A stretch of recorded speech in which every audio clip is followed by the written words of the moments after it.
नमस्कार। घर परिवार की आज की सच्ची कहानी माता वैष्णो देवी के आशीर्वाद के बारे में है। बात वर्ष 2010 की है। ऋषभ और दुआ, जिनकी शादी को पूरा 1.5 साल हो चुका था, परिवार में कलह कलेश, स्वयं का अपमान, तिरस्कार और परिवार के लोगों के कड़वे शब्दों के कारण दुआ चाहती थी कि अगर उनके जीवन में एक बच्चा आ जाएगा तो उनका जीवन बेहतर बन जाएगा, गृहस्थी संवर जाएगी, परिवार अपना लेगा, कुटुंब में दुआ को भी प्यार मिलेगा। इस मंशा के साथ दुआ वैष्णो माता के दरबार में हाजिर होने के लिए 29 अक्टूबर को निकली। साथ में उसका पति ऋषभ, उसकी सास, सास के जानने वाले, कुल मिलाकर 20 लोग माता वैष्णो के दरबार में हाजिरी लगाने के लिए निकले। जब वह ट्रेन में पहुंचे तो 2 लोगों की सीटें कंफर्म नहीं हुई थीं। जानकारी करने पर पता चला कि ऋषभ और दुआ, इन दोनों का रिजर्वेशन 28 अक्टूबर का था, बाकी सबका 29 अक्टूबर को। ये एक बड़ी आश्चर्यजनक बात थी, क्योंकि टिकट तो सबकी एक दिन के लिए ही बुक हुई थी। फिर ऋषभ और दुआ की टिकट अलग से कैसे? दरअसल 28 अक्टूबर को ऋषभ और दुआ की शादी को पूरा 1.5 साल हुआ था और माता उन्हें उस दिन बुला रही थी, पर बाकी सब लोगों के कारण ऋषभ और दुआ भी 29 को ही निकले। घर से निकलते समय से ही दुआ ऋषभ को बता रही थी कि उसका महीना आने का समय आ चुका है। दरअसल उसकी महीने की तारीख 2 तारीख थी, जिसका 28 दिन बाद अगला महीना 30 तारीख को आता। दुआ इस बात से चिंतित थी कि जीवन में पहली बार वह वैष्णो माता के दरबार में जा रही है, मगर उसका महीना आने के कारण शायद वह माता के दरबार में हाजिरी नहीं लगा पाएगी, क्योंकि 29 तारीख को निकलने के बाद 30 तारीख को वह माता के दरबार में पहुंचेगी और अगर उसी समय उसका महीना शुरू हुआ तो शायद वह माता के दर्शन नहीं कर पाएगी। रास्ते भर दुआ इसी बात से चिंतित रही। 30 अक्टूबर को सब लोग जम्मू पहुंच गए और उसी दिन सबने माता के दरबार में हाजिरी लगाने के लिए चढ़ाई शुरू कर दी। चढ़ाई के समय पूरे समय दुआ को लग रहा था कि उसका पीरियड अब आएगा कि अब आएगा। रात को 8 बजे सभी वैष्णो माता के धाम पहुंच गए। माता के दरबार में बहुत ज़्यादा भीड़ थी और दूर तक लंबी लाइनें लगी थीं। तो सबने विचार किया कि कल सवेरे यानी कि 31 तारीख को हम सब माता के दर्शन करेंगे। उस समय लंबी लाइनें भी नहीं होंगी और माता के दर्शन आराम से हो जाएंगे। उधर दुआ की चिंता बढ़ती जा रही थी कि 30 तारीख को अगर महीना नहीं आया है तो 31 को तो ज़रूर ही आ जाएगा। रात जैसे तैसे मंदिर परिसर में ही बिताई।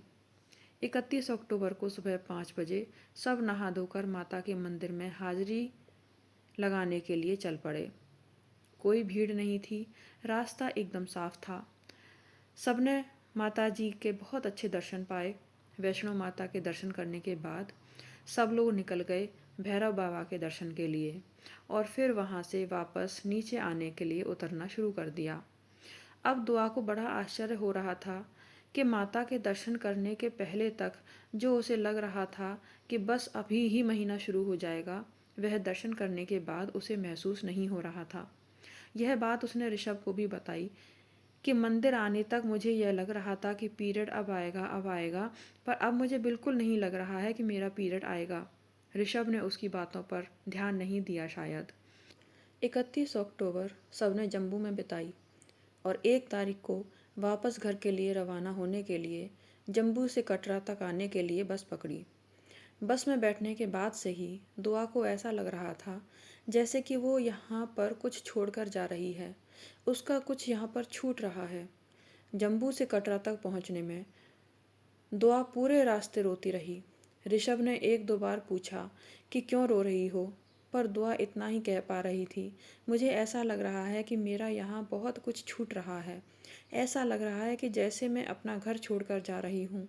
दुआ पूरे रास्ते इतना रोई जितना वह शादी के समय अपने मायके वालों से बिछड़ते समय नहीं रोई थी। शायद वह अंदर से इतनी ज़्यादा दुखी थी कि एक माता ही उसको आसरा नज़र आ रही थी। शायद वैष्णो माता ही उसे लग रही थीं कि उसका दर्द समझेंगी और उसकी गृहस्थी बनाने में उसकी मदद करेंगी। 2 नवंबर को सभी अपने घर वापस पहुंच गए। 5 नवंबर को दीपावली थी। अब तक दुआ को महीना नहीं आया था। वो भी थोड़ा बेफिक्र थी, शायद त्योहार की तैयारियों के चलते। दीपावली वाले दिन दीपक जलाते समय पड़ोस की एक आंटी ने उसको उसका चेहरा देखकर पूछा, तू कुछ कमा रही है क्या? उसे बात समझ नहीं आई, पर उसकी सास को बात समझ आ गई और उन्होंने दुआ को बताया कि इस बात का क्या मतलब था। दुआ शर्मा कर घर के अंदर आ गई और तब उसे ख्याल आया कि उसका महीने का दिन पीछे छूट चुका है, 2 तारीख, और आज 3 दिन से ज़्यादा हो चुके हैं। तब उसे ख्याल आया कि चेक किया जाए प्रेगनेंसी के लिए। फिर भी त्योहार के चलते उस दिन वह टेस्ट नहीं कर पाई। दुआ ने अपनी प्रेगनेंसी टेस्ट की 7 नवंबर को। उस दिन भाई दूज का दिन था। सुबह जल्दी नहा धोकर तो दुआ को अपने मायके भाई दूज के लिए जाना था। उस दिन उसने टेस्ट किया और टेस्ट पॉजिटिव आया। दुआ को विश्वास नहीं हो रहा था। साथ ही जब उसने ऋषभ को भी ये बात बताई तो वह भी बहुत खुश हुआ। दोनों दुआ के मायके के लिए निकल चुके थे। परिवार में किसी और को यह बात नहीं पता थी।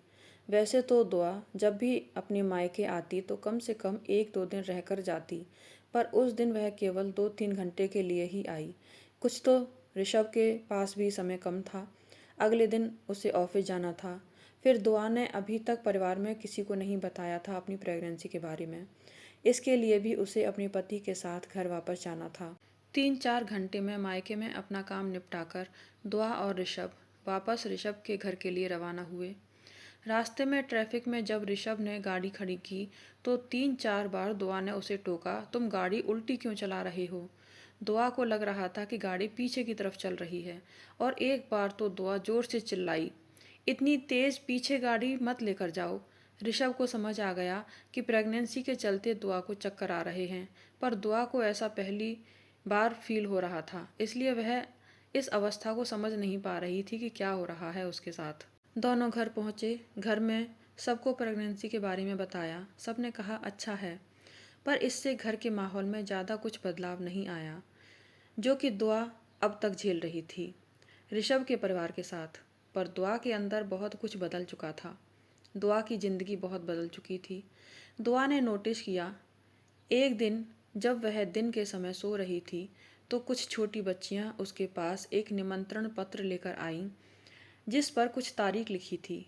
उन्होंने दुआ को कार्ड देते हुए कहा कि आप ज़रूर आना, और दुआ की आंख खुल गई। तब दुआ को महसूस हुआ कि जब से वह वैष्णो माता के दर्शन करके आई है, तब से वह या तो घंटे की आवाज़ सुनकर जागती है, या कोई आकर उसे जगाता है, या तो वह मंदिर देख रही होती है सपने में, या मंदिर में घंटे की आवाज़ सुन रही होती है। ऐसे ही किसी संकेत के साथ दुआ की आंख खुलती थी, चाहे वह सुबह की नींद खुलना हो या फिर दिन के समय जब वह आराम कर रही थी उस समय जागना हो।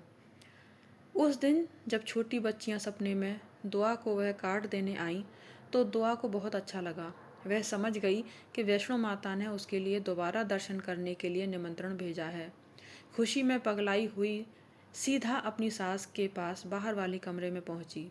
उसने अपनी सास को बताया कि जब से वह माता के दरबार से वापस आई है तब से उसे इस तरह के सपने आते हैं, और आज अभी इस तरह का सपना आया।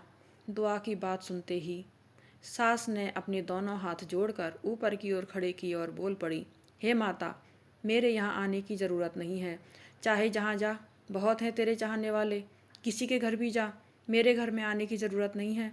मेरे घर में तो पहले से ही एक लड़की आई हुई है। दरअसल वह दुआ की जेठानी की बच्ची के बारे में बोल रही थी। दुआ की जेठानी के पास एक ही बच्चा था, वह भी बेटी थी। इस तरह माता जी ने दुआ के जीवन में जो खुशी की लहर दौड़ाई, उस तरह माता सबको दे, सबको खुशी दें, सबकी झोली भरें, सबके कष्ट हरें, पीड़ा हरें। उधर दुआ के साथ आगे क्या हुआ वह हम जल्द ही जानेंगे। मैं ऋषभ और दुआ के जीवन की गाथा जल्द ही लेकर आ रही हूँ यूट्यूब पर। बने रहें हमारे साथ। ऋषभ और दुआ की जीवन गाथा जानने के लिए अगर आप इच्छुक हैं तो चैनल को सब्सक्राइब ज़रूर करें। धन्यवाद।